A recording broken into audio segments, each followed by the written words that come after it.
up, guys? As per usual, Pete would like to say hello before we get going. Pete, what would you like to say to the fine people on the channel here? You get nervous? He gets a little shy sometimes. What's that?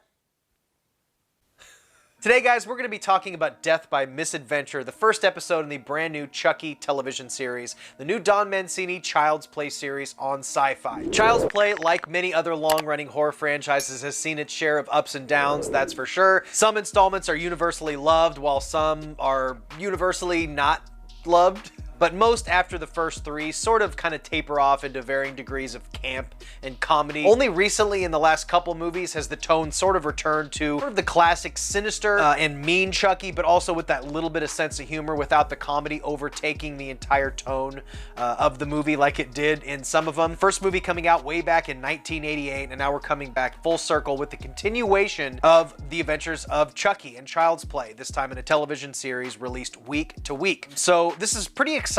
We got the first episode down here, Death by Misadventure, which was directed by Don Mancini. Don Mancini didn't direct every episode. It's a collaborative effort from what it looks like as far as writers and directors. But after the first episode, it looks like we see some potential. It's not perfect. It has its flaws. If you've been watching the channel and you've seen my Midnight Mass episode breakdowns, you'll know what to expect with these episodic recap reviews. If you have not seen Midnight Mass, I highly suggest it, as I've been saying in all of my recent videos. Watch that show, come back, and talk about it. So before we dive into Death by Misadventure, first of all, thank you so much for clicking on this video. If this is your first time here, definitely have a look around at my other videos. Think about subscribing. If you've watched the show, definitely let me know your thoughts on Chucky down in the comments below, and let's get started diving into Death by Misadventure, the very first episode, the brand new Chucky Child's Play television series. Let's go.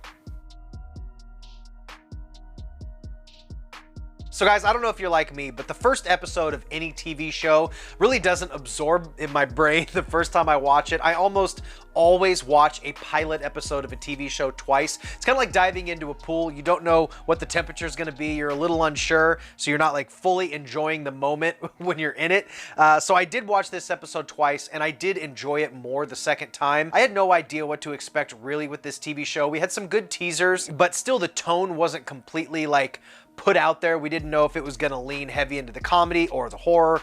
We didn't know really what the tone was going to be, how the performances were going to be. And after watching the first episode, I have to say we have something here. It's not perfect by any means. I'll sort of do my nitpicks and my reviews as I go through the episode. But overall, it was competently directed. You can definitely tell they're working with a little bit of a lower budget, but Chucky himself looked great. Brad Dourif sounded great in the role. His voice is a little gravelly. It was great to see Devon Sawa. He's been popping up a lot here lately. I just reviewed him in this amazing movie called Hunter x Hunter. He looks just grisly. Casper doesn't look like the young kid he used to look like anymore, but he's good. Overall, I did enjoy this episode, and I'm really looking forward to seeing where this goes. So let's go ahead and break down the episode, talk about all the meat and bones of this episode, and you guys can let me know in your thoughts below what you thought. So the opening scene, we get a little POV, a little homage to Halloween with the POV shot of him going up to a bedroom. You don't know what's going to happen with this person. There's a young lady grooming herself in a mirror, and you hear some sort of creepy breathing noises, who you assume is Chucky, and then it sort of cuts to a different scene, which was a nice little cliffhanger. We'll get back to what that scene actually turns into at the end of the episode as we go along, but I thought the homage to Halloween was kind of nice. Then after our little Halloween homage, cold open, we do a hard cut to our opening scene. Right off the bat, we get our first look at Chucky. He looks fantastic. He looks great. The really cool pan out rotating shot. We find Chucky in all places on the table of a yard sale in a little town called Hackensack. Our main character, Jake, is at this yard sale looking for retro junk. Not vintage, mind you, retro. He's really specific about that a couple of times in this episode. The lady hosting the yard sale who's selling the Chucky doll says it was her daughter's. I'm not sure if she has a connection to the other movies or not. Maybe one of you guys could clear that up. I couldn't find anything about it. Old Jakey Poo snags retro Chuck for 10 bucks and he's on his way. Right after that, we get a line delivered from the yard sale lady as she says, "Looks like one of the knives has been stolen," from this little set that was sitting right by Chucky. I imagine just a quick insert shot of the knife set with a confused look on her face would have been enough, but Don Mancini felt the need for that line to be delivered in case we weren't smart enough to figure out that he had stolen a knife. Then we get sort of our baked-in exposition delivery system in the form of the Hack and Slash podcast hosted by Devin's future BFF, Devin Evans. Hack and Slash is a play on the town's name of Hackensack, which this whole thing takes place in. We find out that the murder rate in the last year is rising recently in good old Hackensack, the likes of which haven't been seen since 1965 when our little buddy Charles Lee Ray went on his original murder spree. Jake gets home from his little vintage haul and goes home to get a little peek to see what his home situation is like. See, he's a little bit of a brooding artist, if you will, with some internal struggles that'll come out a little bit later in the episode. He does these sort of odd sculptures made out of doll parts. The main piece that he's working on, I thought, was actually a really cool design. Pretty cool little sculpture he had going on there in his room. Here we also get a little revealing close-up shot of Chucky's eye dilating as he has a little run-in with Jake's cat Binksy. You can see here that Chucky's restraining himself from attacking with a little close-up of his little baby fist there. Sort of reminded me of that meme you used to see everywhere a few years ago. So here we also meet Jakey's dad, played by the one and only Devon Sawa. Here, a goateed Devon Sawa with a nice little goatee piece going on here, probably to differentiate himself from another character that we'll meet here in a few minutes. His dad wants him to give up on that art shit and find something substantial, be a real man. Oh, also, I forgot to mention, really cool opening title sequence with all the doll parts. Looked really cool. I dug that. Just, I don't know. Cool opening title sequence. Now, with the introduction of Jake's dad, this is also the first example of sort of these really cliched stereotyped characters, sort of just plug and play in stories like this. Just the alcoholic dad, angry, doesn't like what his son is doing, that type of character, which we've seen a ton. And most of the characters, unfortunately, in this show, at least in the first episode, seem to be sort of these stereotypes. I'm aware that maybe they will deepen these characters, but a lot of the characters in this show, including Jake himself, feel a little warmed over, but we'll talk about that more. We're then treated to a nice little dinner scene where we find out that Jake's dad has an identical twin. Jake's dad has the goatee. Other Devon Sawa is clean-cut Devon Sawa, which was kind of cool, seeing him play like an identical twin that is his brother. Jake's dad is sort of the everyday working class twin, as his brother is more successful. He's got the fancy wife, he's got the fancy kid, talking about Harvard and all that stuff, against a lot of cliched, warmed over type stuff. And you have their cousins. So you have Jake and his cousin, his brother's son. Junior, I think is his name, starts poking fun at Jake for being gay, which is sort of where they start planting the seeds for a lot of the gay overtones that will take place in the show, that will really honestly be prominently one of the main themes in the show, at least in this first episode. Don Mancini is himself a gay man, as we all know, or at least you should know, before people start complaining about this show being woke. So before the woke comments start flowing in, after a pretty rocky dinner scene, which revealed a lot about Jake's dad and his insecurities, his failing business, his alcoholism, Jake's dad takes all of his internal, like, misguided anger out on Jake himself, and specifically his art. This sad scene of him just smashing Jake's prized art possession that, you know, he just resents his son for a few different reasons that we'll find out. It was really sad. It was an effective scene. Just another thing to make Jake feel like unseen and shitty. It's just a real bummer of a scene. And then for the second time, you get a really prominent, on-the-nose pop song with the lyrics clearly like stating what is going on in the scene. This one was, "This is how villains are made." We're assuming sort of that Chucky is going to form some sort of bond with Jake, and seeing this sort of makes him want to protect Jake. You know, like, oh, his dad's a fucking dick. We gotta take care of this. You know what I mean? That was a terrible Chucky voice. So this is just another seed planted where you start thinking, oh, Chucky's gonna fuck Jake's dad up. Something bad's gonna happen to old Devon. Oh, also Chucky killed the fucking cat. That's also revealed. Chucky killed Binksy. From there, we head to school with Jake, and from here, we see how life is with school. We're introduced to a few more prominent characters in the episode. Jake has a small interaction with his cousin and his shitty girlfriend, talking about him being poor and telling his cousin to give him some money. Then we cut to science class, and that's where the good shit happens. It's frog dissection day in class. I don't even know if they still do that. Do they still dissect frogs in school? I don't know. Anyway, Chucky hacks and slashes the shit out of this frog, which is a pretty cool scene, to be honest with you. I don't know why the frog was still, it appeared to be breathing, but it looked cool. Then Jake has another little setback when his cousin's shitty-ass girlfriend, Lexi is her name. Lexi posts this really horrible GoFundMe about him and his doll being poor and all this shit. It's really bad. All the kids get the notifications and start laughing at him. Another seed planted for Chucky to kind of observe how everybody, you know, sort of shits on Jake, which I think is a good aspect of the show, them sort of building a relationship. Sort of harkens back to the first movie of, you know, forming a little bit of a bond, if you will. The tail end of the scene, we also have an exchange between dirtbag Lexi and the unnecessarily hot science teacher that looks like she's getting ready to rip her glasses off, shake her hair out, and just pop her tits out or something. I don't know. I hope I'm not being, like, disparaging by that, but she had that look. You know what I'm talking about. She's hot.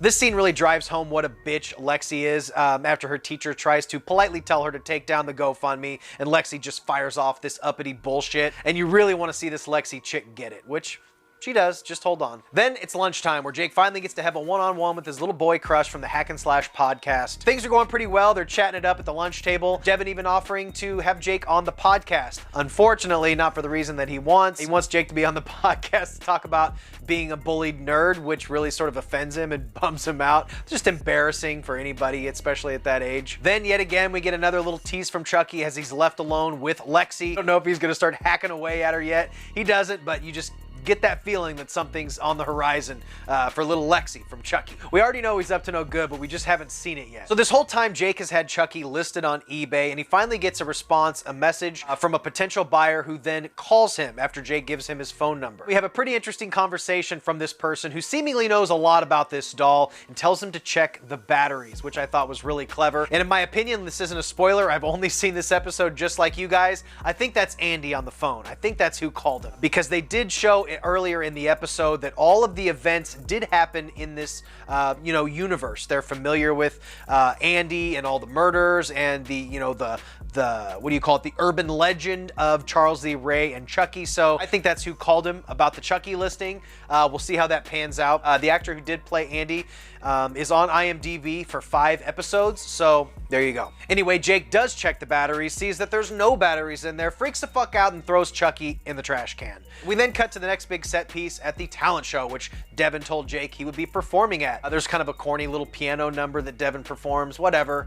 It's whatever. After Devin gets done performing, Queen Bitch Lexi takes the stage. She starts shooting jabs at the audience and Jake himself. We then find out that Chucky has made it out of the trash can, somehow trotted his little ass all the way to Jake's school, and sort of saves his ass from embarrassment by exposing a lot of these people in this little ventriloquist stand-up act that I thought was honestly pretty cool, where we got to see that old school Chucky talking shit, cussing at the audience, embarrassing the hell out of Lexi, embarrassing the hell out of other people. It was a great scene. It really was a highlight of this episode. I loved it. It also does establish that maybe Chucky has taken a little bit of a liking to Jake, or at least maybe they can find something that they can mutually get from each other. And in my opinion, for a guy like Jake, Chucky might be the best friend he could have. Somebody that can stand up for him, fuck the people up that are giving him all this shit at school. And of course, in exchange, because Chucky needs a place to stay, crash in Jakey Poo's room, you know what I mean? It's always fun to see the Chucky character revel in being this snarky little troublemaker. Fantastic scene here. But the high of the evening is dealt with a little bit of a buzzkill when he gets home and find out that the school has called his dad. Jake is now suspended. Jake's dad's, of course, drunk and pissed. They have this really heated exchange after Jake accuses his dad of, being homophobic. Jake's dad just straight up threatens to kill him if he says the F word again. Jake says, "I wish you would have died back in the day and not mom." All the while, Chucky's looking at this, and at this point, you just know Jake's dad has sealed his fate. It's done. Jake's dad has now signed his own death warrant. And then we finally get to the best moment of this entire episode, this fantastic kill sequence. Jake's dad goes back downstairs to find an empty bottle. His liquor bottle's gone. I wonder who drank that. Maybe Chucky? I think so. Death by electrocution. After placing some sketchy wires on the ground where Jake's dad is standing, Chucky projectile vomits on the ground, sparking an electrocution kill that is just amazing and honestly a little eerie. The way it was filmed was really cool. The way they sort of slowly reveal his dad with a little bit of camera movement, just stuck in that position. It was a really eerie shot. I loved it. And just that exaggerated, like Team America World Police projectile vomit was just, it was mind-blowing. I was like grinning from ear to ear during that scene. It was so exaggerated. It looks good. It looked to me like it was practical effects, at least a good mix between CGI and practical. It was fantastic. Chucky looks particularly sinister and evil in this with his sort of, trademark scowl. They show him in the background. They flashes of a little bit of electricity, and then all of a sudden he's right by Jake. Great scene. It was really well shot, well executed, and you wanted to see this motherfucker die. You wanted to see him die so bad. The episode ends with Chucky and Jake having a crucial conversations about that night's proceedings, and we're left with Chucky brandishing the knife he stole earlier in the episode as he grimaces and says, "Now let's talk about that bitch Lexi." Now, overall, I absolutely had a great time watching this first episode. It had its positives, it had its negatives. I really didn't care for the soundtrack, the music choices in this. I would much rather this be score heavy than song heavy. To me, having super prominent pop songs along with the really polished look of the show and a really young cast that takes place in school, the whole tone was just a little cheapened by that whole aesthetic. I think it would have been a little cooler to have a score, a really cool, ominous score. But obviously they're going for a little bit different tone, but the tone overall in this show did remind me of like an R-rated Disney show. Like that's kind of what it reminded me of, like an R-rated Disney produced CW show, if you will. It just had that aesthetic with the music, the actors, the cast. But even with this sort of polished CW Disney type tone, it definitely doesn't stop Chucky from being a foul-mouthed bastard. We get all of our fucks and shits that we've come to love, and we love our fucks and shits, don't we guys? So that wasn't lacking, at least on Sci-Fi. They can be dirty and show some gore and some cussing and shit like that, which is nice. You kind of can't do Chucky without that.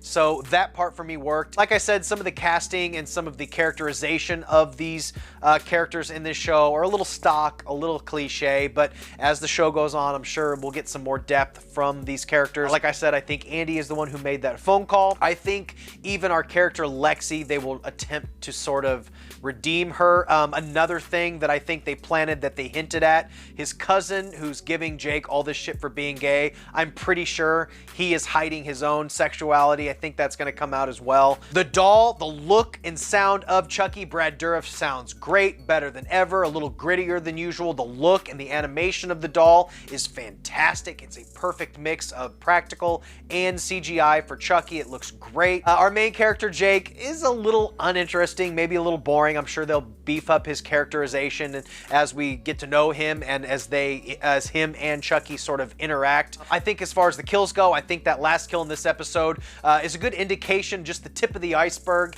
if you will, that the show is going to be brutal as we expect from a Chucky series. And the way the story is set up with new characters existing in the current Chucky universe is a good way to just do a soft reboot. Sort of reset things, get a new story, but it's not a complete reset. New characters in the universe. I think we're in for a fun time. Even if it's not absolutely great, I think this first episode indicates that it's at least going to be fun. We get to see Brad Dourif voicing Chucky again with some returning characters. I know Jennifer Tilly's involved as well, so I'm excited to see how this pans out. Let me know in the comments below what you thought of episode 1 of Chucky. I'll be recapping every single episode week to week, so check that out, guys. I think we're done here. Remember to stay weird, always be yourself, and I will see you in the next one. Bye. I don't know what that was, but I did it. Can't take it back.